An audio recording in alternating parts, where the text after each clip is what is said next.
నేను ఎవరి అనుమతులు తీసుకోవాల్సిన అవసరం లేదు. మొలతాడు లేనివాడు కూడా పోస్టులు పెడుతున్నాడు. నాకు కులం కాదు, వర్గం ముఖ్యం. వాళ్ళు సినిమాల్లో హీరో కావచ్చు, నేను రాజకీయాల్లో హీరో. ముఖ్యమంత్రి గారి కుటుంబానికి ఒక చరిత్ర ఉంది. రాజకీయాల్లో, సినిమాల్లో నేను ముందున్నాను. పోస్టింగ్లు ఆపండి. నాకు రాజకీయ భిక్ష పెట్టింది ప్రతిపాడు ప్రజలు. నేను ఏ ఉద్యమం చేసినా వారిలో బీసీలు, దళితులే ఉన్నారు. కాపు ఉద్యమంలో ఎక్కువ మంది దళితులే ఉన్నారు. మీకు నచ్చినట్లు రాజకీయాలు చేయాలా?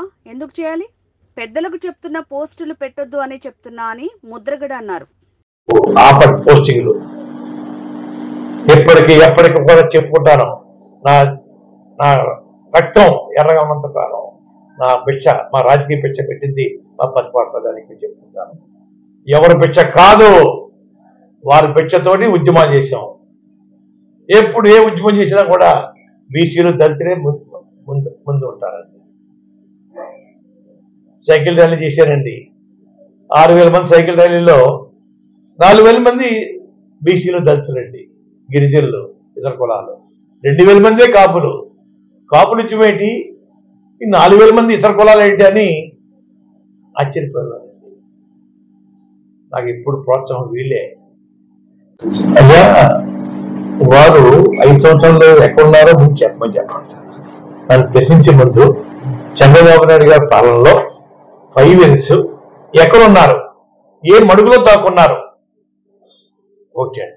2, నేను చేత కాదు, నేను ముసలోని అయిపోయాను, అది కూడా అయిపోయాను. వారు ఎందుకు చేయకూడదండి? చేసే హక్కు లేదా? ఎవరు వద్దనలేదే. వారు రోడ్డు మీద రావచ్చే.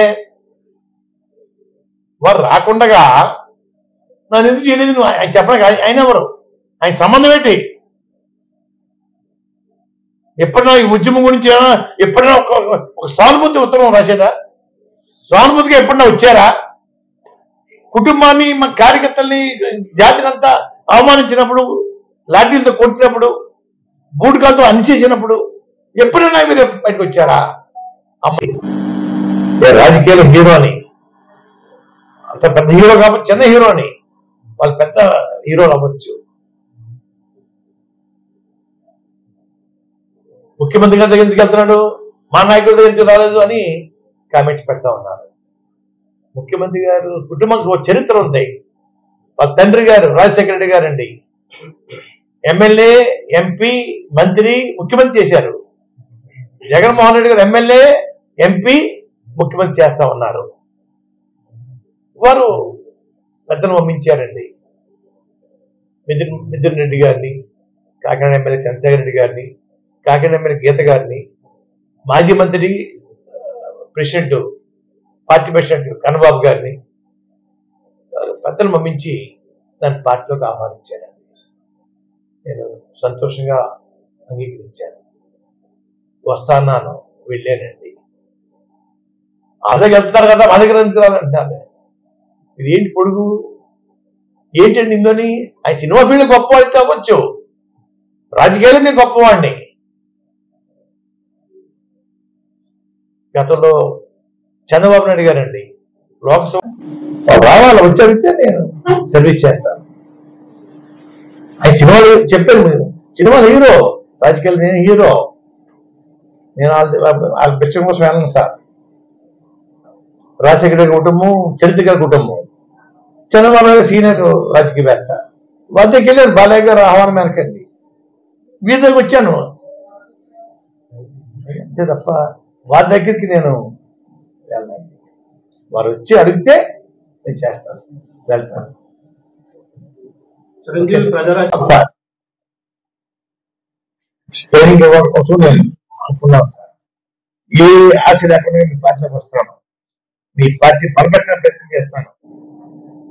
ఇంకోటి కూడా చెప్పాను సార్, 2018లో కవర్ చేశాను సార్. మీ ఆఫీస్ మాకు అప్పచెప్పండి, మీరు హైదరాబాద్లోని విజయవాడ ఉండటం కాదు, ఎన్టీ రామారావు గారు లాగా రథం చెక్కండి, గ్రామాల్లో టూర్ అంతా నేను ప్లాన్ చేస్తాను. 10 మంది మేము ఉంటాం, ఒక జిల్లాకి ఇద్దరు చెప్పిన తెచ్చుకుంటాం, జిల్లాలో ఎవరెవరితో మాట్లాడాలో చూసుకుంటాను. అవసరమైతే నేను వెళ్ళి వారిని అడుగుతాను, మీరు రూట్ తయారు చేస్తాను, హైదరాబాద్లో ఉంటే కుదరదు, విజయవాడలో కుదరదు, తిరగండి అని చెప్పాను సార్. పార్టీ ఆఫీస్ అప్ చెప్పండి, అది కూడా చెప్పాను సార్. మీ కాపీ కదా, మీ మంచిని కూడా కొద్దు, మీ ఎవరు తాగం, మా ఖర్చులుగా ఉంటాం, వారంగా 5 రోజులు సర్వీస్ చేస్తాం. 2018 పెట్టాను సార్, చలనం లేదు సార్. మళ్ళీ మొన్న చూశాను సార్.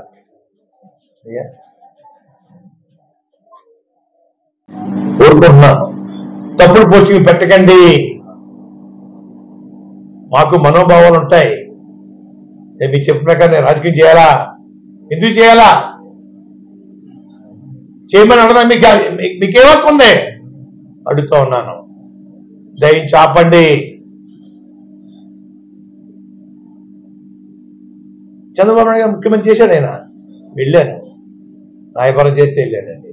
అలాగే ముఖ్యమంత్రి గారు రాయబారం పంపించారు, పిలిపించారు, గౌరవం వెళ్ళానండి. వీరికి వచ్చిన గౌరవం ఇతరులకు ఇవ్వమంటే నేమనండి, ఎందుకు ఇవ్వాలా? ఏమన్నా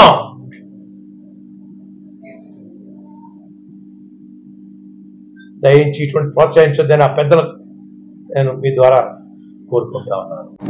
అసెంబ్లీ స్పీకర్ రామకృష్ణ గారిని, ప్లానింగ్ బోర్డు వైస్ చైర్మన్ బొడ్డు బసవరామారావుని పంపించి నన్ను ఆహ్వానించారు. చంద్రబాబు నాయుడు దగ్గరికి వెళ్ళానండి. రాజకీయంలో ఆయన పండిపోయి ఉన్నాడు, వారింటికి వెళ్ళాను. రాజీవ్ గాంధీ గారి ఆహ్వానం మేరకు రాజీవ్ గాంధీ గారు ఢిల్లీలో కలిశానండి. రాజకీయ నాయకుడిని గౌరవిస్తారండి. వారు రారా, వస్తారని చెప్పేసి ఎనమ్మకు నీటిలో నానబెట్టేసి అదిగో ఇదిగో చెప్పడమా? ఎందుకు రాలేదంటమా? ఇది మంచి పని కాదు. మిత్రులారా, మిమ్మల్ని మిత్రులు ఏమని చెప్పలేకపోతున్నాను. గౌరవ సోదరులు అంటున్నాను. తప్పుడు పోస్టింగ్ పెడతా ఉన్నారు. రాజకీయాల్లో నేను ముందున్నాను, సినిమా ఫీల్డ్లో నేను ముందున్నాను. వీళ్ళందరూ ఎవరు లేరు మా పాఠాలు చెప్పడానికి. వీళ్ళకి హక్కు లేదు. రాజకీయాలు నేర్చుకోండి, మా దగ్గర నేర్చుకోవాలా? ఇంకో విషయం చెప్తానండి. ఆ రోజుల్లో మా తాతగారు కర్ణ మున్సిపల్ ట్రైనింగ్ అయ్యేది ఐఏఎస్ ఆఫీసర్లకండి. ప్రతి ఐఏఎస్ ఆఫీసరు మా తండ్రి గారు, మా తాతగారి దగ్గర ట్రైనింగ్ వచ్చిన సందర్భం ఉన్నాయండి. ఒక సీనియర్ ఐఏఎస్ ఆఫీసర్ చెప్పాడు, మీ తాతగారి పేరు ఈ ట్రైనింగ్ లిస్ట్ లో ఫస్ట్ పేరు ఉందండి, మీకు ఎంతో మీకు గౌరవం అని చెప్పారండి. అటువంటి చరిత్ర గల కుటుంబమా. వారి వల్ల నేను ఎమ్మెల్యే అయిపోయాను, వారి దయతో మంత్రి అయిపోయి చెప్తా ఉన్నారు. తప్పు నాన్న, తప్పు.